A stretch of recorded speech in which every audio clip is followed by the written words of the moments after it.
So for this lecture, I want to talk a little bit about racism and discrimination.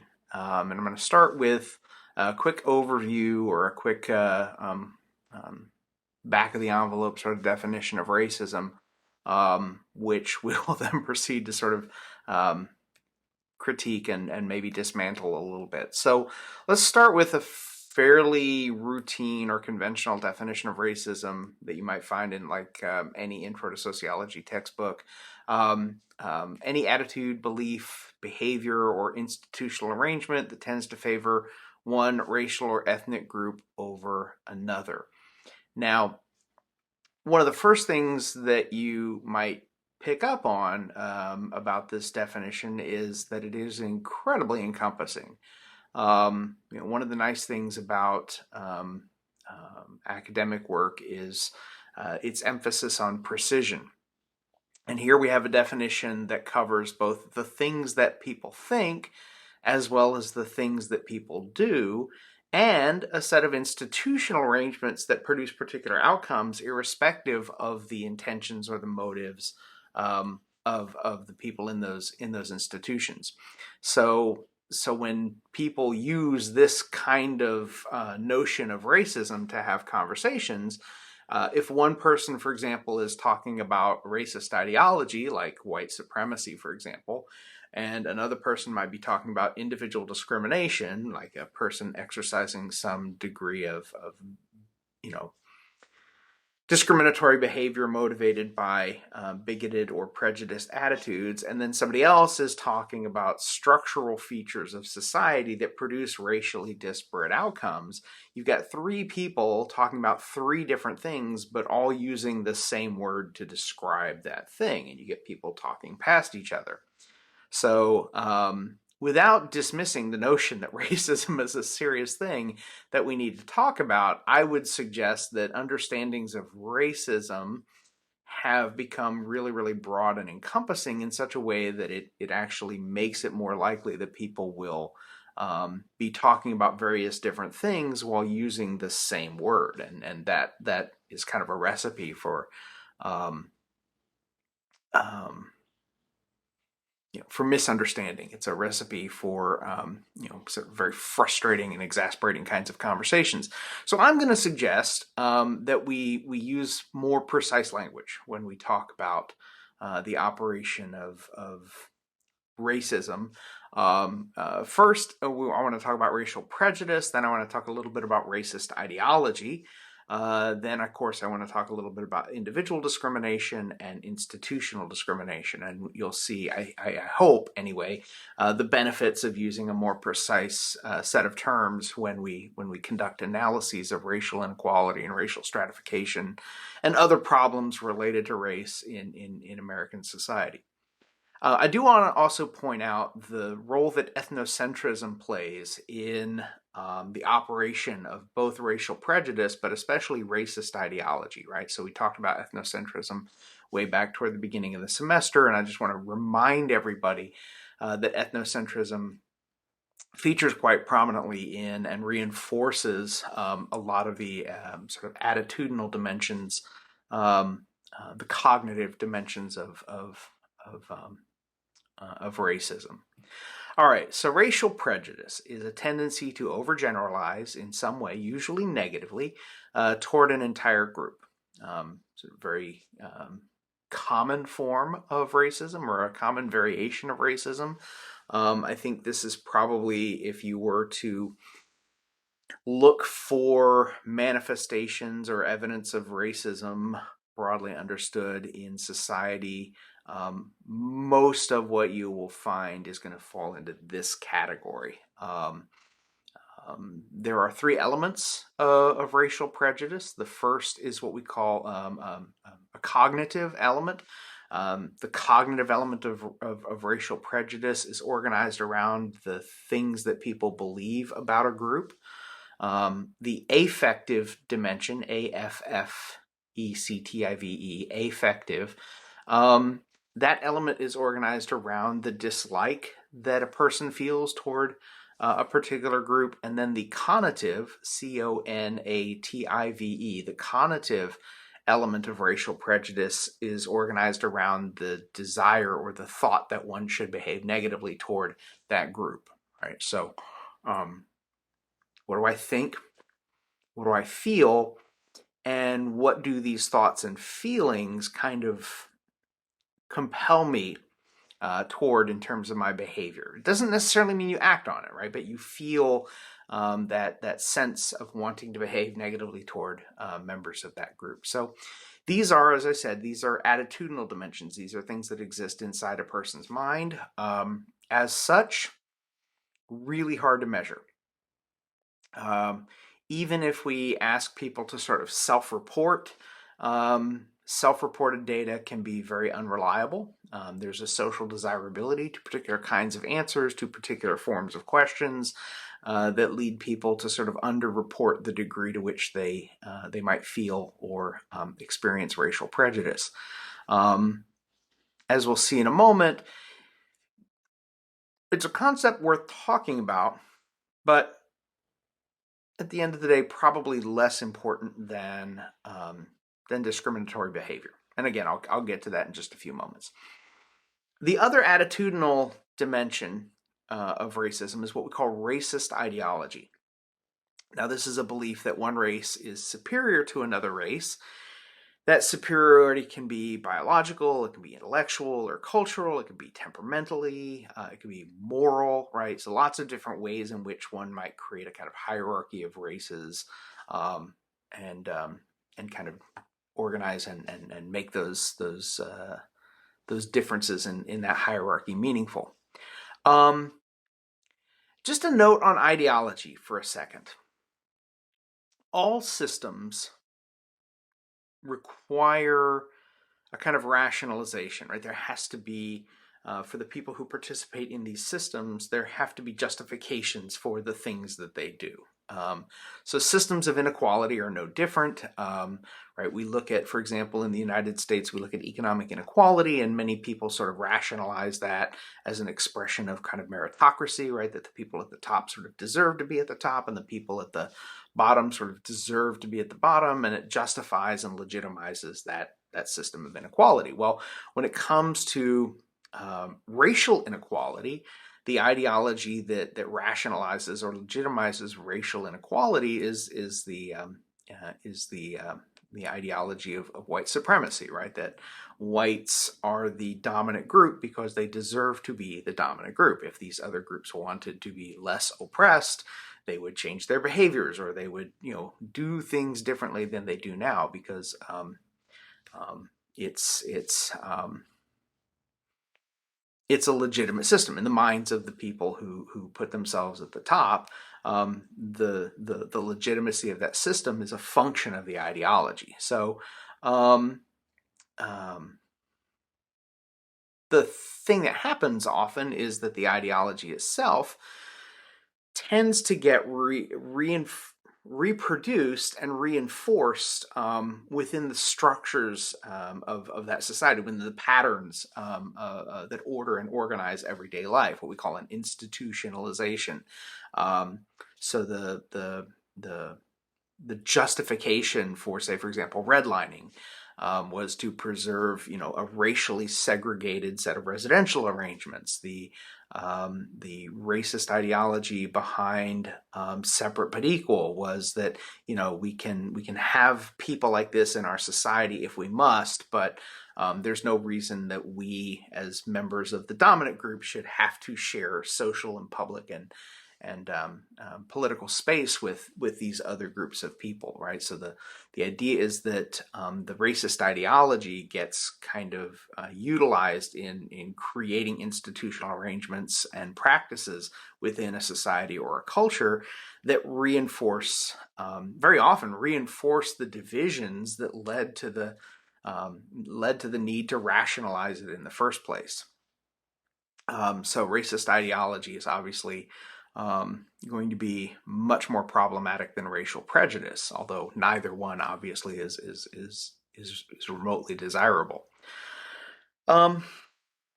So those are the things that exist on sort of the attitudinal side, and again, they're kind of problematic from a scientific or empirical standpoint because we don't have a way of measuring what's happening inside a person's mind. We can ask them, but again, as I mentioned, self-reported data has a certain degree of unreliability, right? To put it mildly. On the behavioral side, we have discrimination, right? So discrimination is just when one group of people is treated differently than another group of people. So individual race-based discrimination is any behavior by an individual that leads to unequal treatment on the basis of race or ethnicity or some other ascribed status. We can also see this later on when we apply those same concepts to gender and sex inequality. But we're talking about race right now, so we'll focus on individual race-based discrimination, something that happens at the level of the individual. Now, to be in a position to discriminate, one must have access to or control access to something that some people want, right? So a job, for example.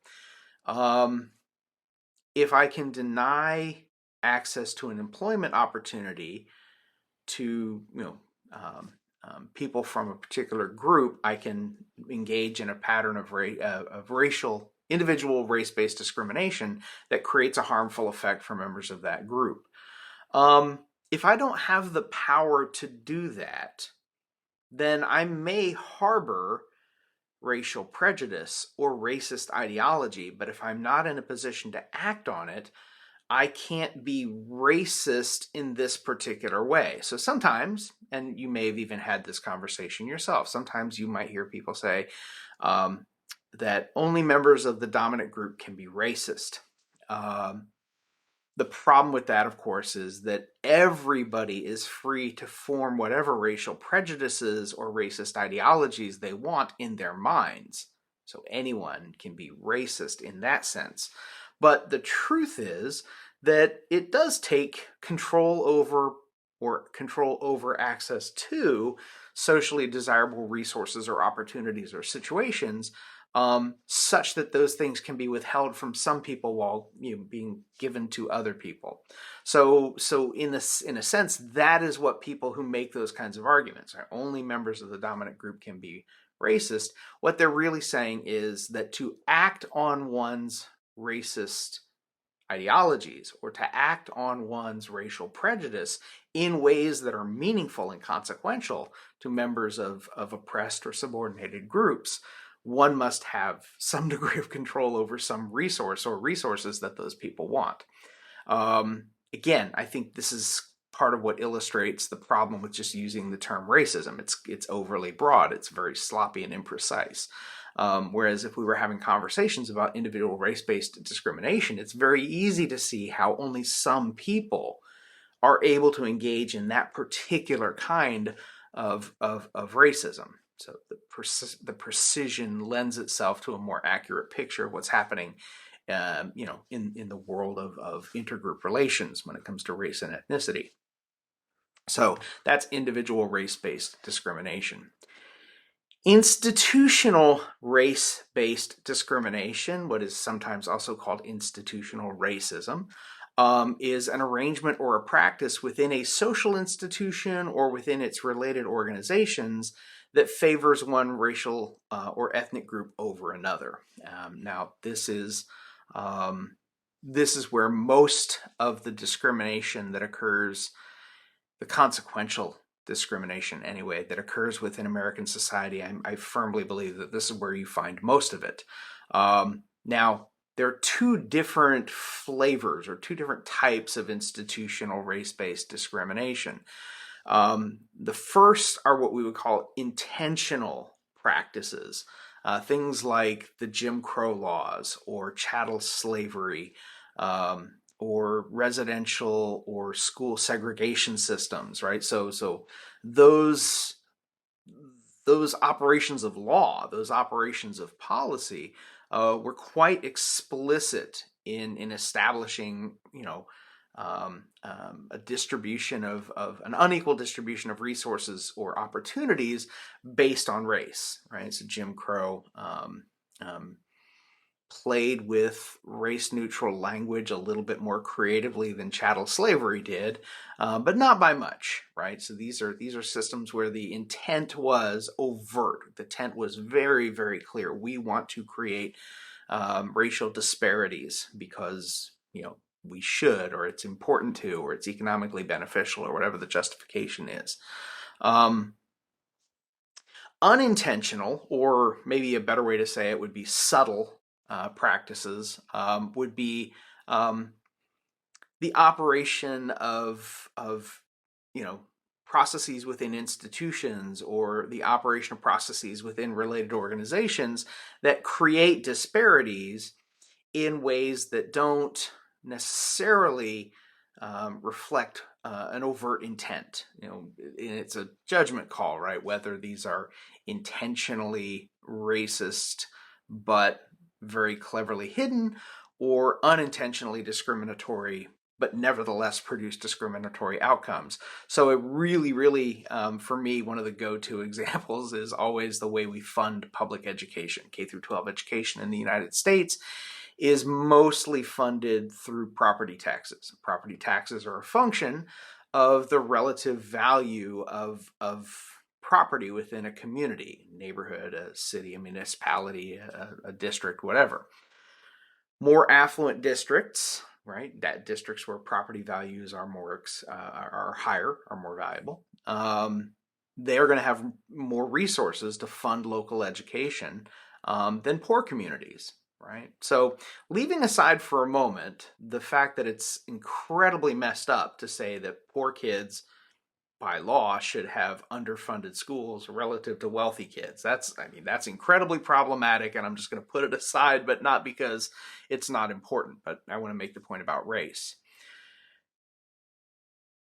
We know that people of color are overrepresented among the poor, right? The proportional representation among poor people is greater than their proportional representation in the population overall. So that means that if you are poor, or if you're a person of color, you're more likely to be poor than if you're white in the United States. Which means that if you're a person of color, you're more likely to go to an underfunded public school than if you are white. So we get a racially discriminatory outcome, a racially disparate outcome. But there's nothing in the law or the set of policies that govern, the assessing of property values, the collection of revenue, the expenditure of that revenue in public education systems. There's nothing in there that says we want to create better schools for white people than for black people or for brown people. But that's the effect, right? So we get a subtle or perhaps unintentional discriminatory outcome, even though the law itself doesn't necessitate or require in any way that we create, in essence, two different kinds of school experiences for people in the United States. One for predominantly white people, one for those who are not white. But we could look at sentencing for disparate sentencing for drug offenses, or we could look at food deserts, or we could look at any number of different places where institutional practices and policies create or sustain racially or ethnically unequal outcomes, right? So that's the problem there, right? Because the discrimination, in essence, is being done by the everyday routine operation of laws and organizational policy and historical inertia and structural and material conditions. You don't really need somebody with racist intent to sort of engage in discriminatory practices. Institutions are doing that for them. And this is probably the most persistent and the most difficult to alter when it comes to the various forms of racism, right? That individual racist attitudes, things like racial prejudice or racist ideology, often diminish as a result of things like increased contact between formerly segregated groups of people. So as the sort of the desegregation practices that kind of came out of the 1950s and 1960s, as those became more and more widespread, or as multicultural education became a much more prominent element of how we do public education in the United States, we've seen evidence of diminished racial prejudice. We've seen evidence of diminished racist ideology. But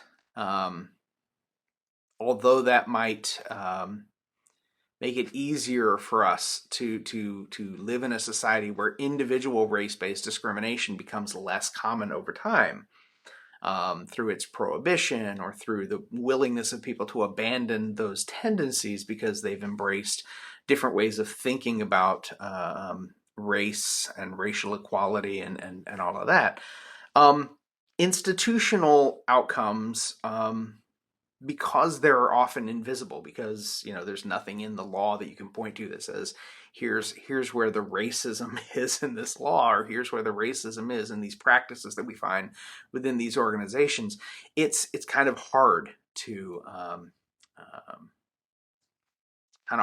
sort of break that down and critique it and see it. It's very, very complicated, but that's why this is where most of the discriminatory outcomes have their origins here. It's because this is sort of the last frontier. So I want to say one quick thing now about the difference between attitudes and behaviors. This will be the last thing for this particular lecture. So back in the 20th century, so last century, 1940s, 1950s, it's a guy named Robert Merton. And Robert Merton constructed a typology, which is just what it sounds like. It's a study of types, in which he looked at the way in which attitudes and behaviors can kind of intersect. He created a sort of a 2x2 table. And, on one axis, he would look at whether people were prejudiced or not. And on the other dimension, he considered whether people engaged in discriminatory behaviors or not. And you can see that, those two options lead to 4 possible different kinds of outcomes. You can have people who harbor racial prejudice or racist ideologies, but who never act on them. You can have people who harbor those ideologies or attitudes and do act on them. You can have people who don't have any kind of racial prejudice or racist ideology and who don't discriminate. And you can have people who have racist or don't have racist ideology or racial prejudice, but do engage in discrimination, which is a weird one, but we'll get to that in a second. So he basically puts this together and he says there are all-weather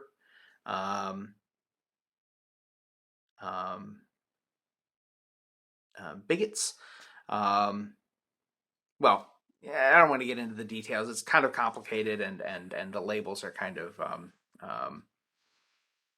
in a vacuum. They kind of seem a little strange, but you see my point, right? That you can have these 4 different variations. Now, there's an interesting couple of insights that come out of Merton's typology and a kind of a critical examination of it. First, is the revelation that, at least in principle, and I think it's also borne out in practice, but attitudes certainly can, but don't always determine our behavior, right? So we have this model of attitude and behavior and the way that those two things are related to one another that says, the things that we think lead to the things that we do. That's a fairly conventional way of thinking about the link between what happens inside a person's head and how that manifests in various forms of behavior. But as we see, looking at Merton's typology, you can have people who engage in discrimination who don't actually harbor any racist ideologies or racial prejudice. And you can have people who, in their minds, think racist things, but never engage in discriminatory behavior, right? So kind of quiet bigots, if you will.